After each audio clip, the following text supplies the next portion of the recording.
الحمدللہ رب العالمین والصلاۃ والسلام علی رسولہ الکریم ان اللہ و ملائکتہ یصلون علی النبی یا ایھا الذین آمنوا صلوا علیہ وسلموا تسلیما اللہم صلی علی سیدنا مولانا محمد معدن الجود والکرم وآلہ وبارک وسلم۔ اسلام در حقیقت دین محبت ہے۔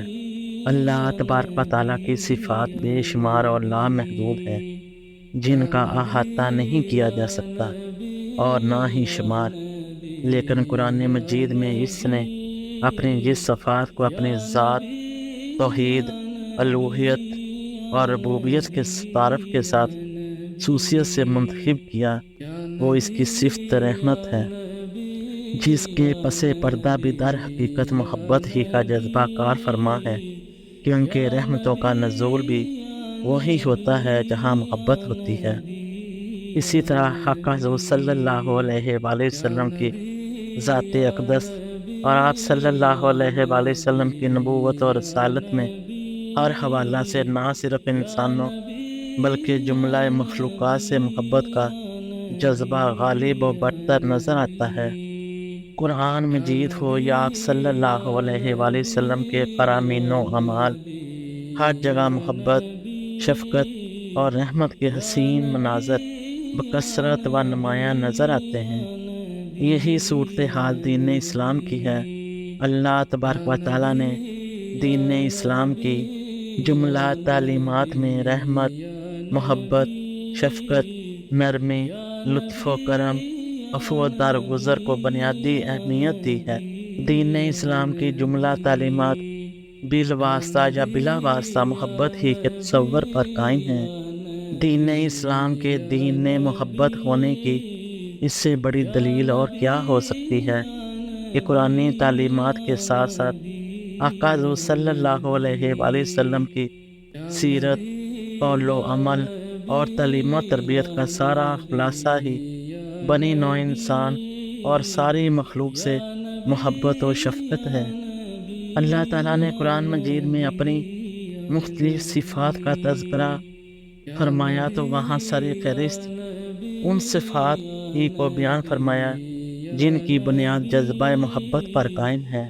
وہی اللہ ہے جس کے سوا کوئی معبود نہیں، حقیقی بادشاہ ہے، ہر عیب سے پاک ہے، ہر نقص سے سالم اور سلامتی دینے والا ہے، امن و امان دینے والا اور معجزات کے ذریعے رسولوں کی تصدیق فرمانے والا ہے، محافظ و نگہبان ہے۔ اپنے اسم ذات کے ساتھ جن تین صفات کو سب سے پہلے بیان کیا وہ یہ ہیں: سلامتی دینے والا، ایمان بخشنے والا، امن دینے والا، ہر خوف اور دہشت اور وحشت سے حفاظت فرمانے والا۔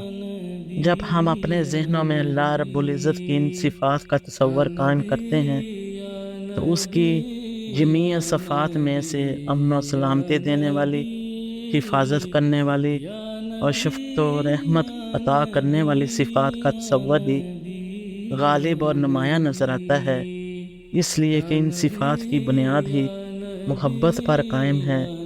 وہ اپنی مخلوق سے محبت کرتا ہے، وہ اپنی مخلوق کو سلامتی اور امن دینے والا اور ہر خوف و دہشت سے حفاظت فرمانے والا۔ وہ نہیں چاہتا کہ اس کے محبوب بندے خوف کا شکار ہوں، گویا یہ حفاظت بھی اسی جذبہ محبت کے زیر اثر دی جا رہی ہے۔ اللہ رب العزت نے سورہ بروج میں اپنا ذکر کرتے ہوئے دو صفات بیان فرمائی ہیں: بڑا بخشنے والا، بہت محبت فرمانے والا ہے۔ گویا تقاضائے دین یہی ہے کہ ہم حضرت نون مصری کے اس فرمان کے مصداق اللہ تعالیٰ کے اخلاق جمیلہ میں رنگ جائیں، کیونکہ یہی کمال بندگی و مسلمانی ہے کہ ہم اللہ کے اخلاق حسنہ میں رنگے جائیں۔ اللہ تعالیٰ کا خلق تو هو الغفور یعنی بہت معاف فرمانے والا ہے۔ ہم اپنی زندگیوں میں جان کر دیکھیں کہ ہم کتنا معاف کرنے والے ہیں۔ اللہ کریم نے غفور کے ساتھ اپنی دوسری صفت الودود بھی بیان فرمائی۔ اللہ تعالیٰ کا اپنے دو اسما کو جوڑنا حکمت کے تحت ہوتا ہے۔ ان کے نزدیک ایک معنوی ربط ہوتا ہے۔ سوال پیدا ہوتا ہے تو وہ کیسے اور کیوں معاف کرتا ہے؟ اگلے اسم کے ذریعے اس کا جواب دیا کہ وہ ودود یعنی محبت کرنے والا ہے، اور جو محبت کرتا ہے وہ معاف کر دیتا ہے۔